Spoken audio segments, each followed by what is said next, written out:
SC ST ওবিসির সঙ্গে এবার যুক্ত হতে চলেছে পিভিটিজি। জনগণনা কর্তৃপক্ষকে তেমনই করতে বলেছে জনজাতি বিষয়ক মন্ত্রক। ভারতের রেজিস্ট্রার জেনারেল ও সেন্সর কমিশনারকে অনুরোধ মন্ত্রকের।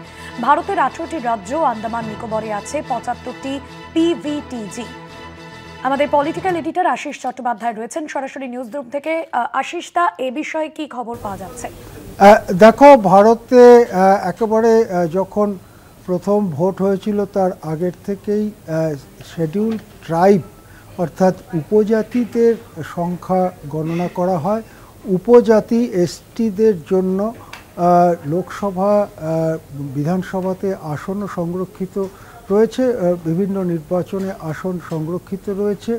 কিন্তু এই যে যারা ট্রাইবাল, তাদের মধ্যে এক ধরনের ট্রাইবাল রয়েছেন, জনজাতি রয়েছেন, যাদের সংখ্যা ক্রমাগত কমছে এবং তাদের জীবনযাত্রা এমনই যে তারা খানিকটা বিরল বা বিলুপ্ত প্রায় হয়ে যাচ্ছেন। এই রকম জনজাতি রয়েছেন। এদেরকে যে নাম, পোশাকি নামে চিহ্নিত করা হয়, সেটা হচ্ছে পার্টিকুলারলি ভালনারেবল ট্রাইবাল গ্রুপ, অর্থাৎ যারা খুবই বিপন্ন প্রজাতি, সেই সব মানুষ রয়েছেন। এরকম বেশ কিছু রয়েছেন জনজাতির মানুষ। বলা হয় যে এরকম 75টি বা তার কিছু বেশি, কম বেশি হতে পারে, এইরকম জনজাতির মানুষ রয়েছেন যাদের সংখ্যা কমে যাচ্ছে। তারা একটি নির্দিষ্ট জায়গাতেই থাকেন। বৃহত্তর যে একবিংশ শতাব্দীর আধুনিক জীবনযাত্রা চলেছে তার থেকে তারা মোটামুটি বিচ্ছিন্ন হয়েই থাকেন। এই অংশের মানুষগুলোর সম্পর্কে খোঁজ খবর আলাদা করে খুব কমই নেওয়া হয়। সাধারণত এতদিন পর্যন্ত শিডিউল ট্রাইবের মধ্যেই তাদের সংখ্যাটাও গোনা হয়। সুতরাং তাদের সংখ্যা বাড়ছে না কমছে, তারা আরও বিপন্ন হয়ে পড়ছে কিনা, এ সংক্রান্ত তথ্য খুব স্পষ্টভাবে পাওয়া যায় না।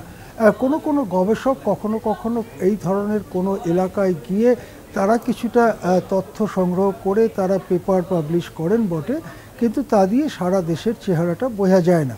সেই জন্য ভারতের জনজাতি বিষয়ক মন্ত্রক তারা সেন্সাস কমিশনারকে অনুরোধ করেছে বা বলেছে যে এই ধরনের যারা বিপন্ন জনজাতির মানুষ, তাদেরকে আলাদা করে গণনা করতে হবে এবং তাদের জীবনযাত্রা সম্পর্কে খোঁজ নিতে হবে, সেই কথা বলেছে।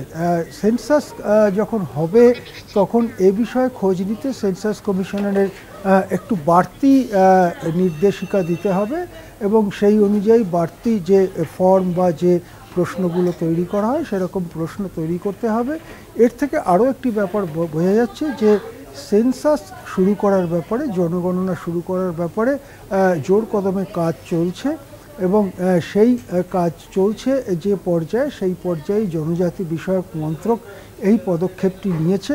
এটা যদি হয় এবং সেন্সাস থেকে যদি আমরা জানতে পারি যে আমাদের দেশে বিপন্ন জনজাতির কতগুলো গোষ্ঠী আছে এবং তারা কতটা বিপন্ন হয়ে পড়েছে, এক একটি জনজাতির মধ্যে কতজন মানুষ আছেন, তাদের কি সমস্যা, এগুলো যদি কিছুটা জানতে পারা যায় সেটা তাদের পক্ষেও ভালো, ভারতীয় সমাজের বৈচিত্র্যের পক্ষেও ভালো।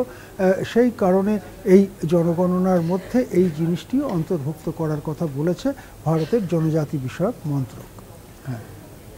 ধন্যবাদ জানাবো আশিস দা আপনাকে। সরাসরি ছিলেন আমাদের পলিটিক্যাল এডিটর আশিস চট্টোপাধ্যায়।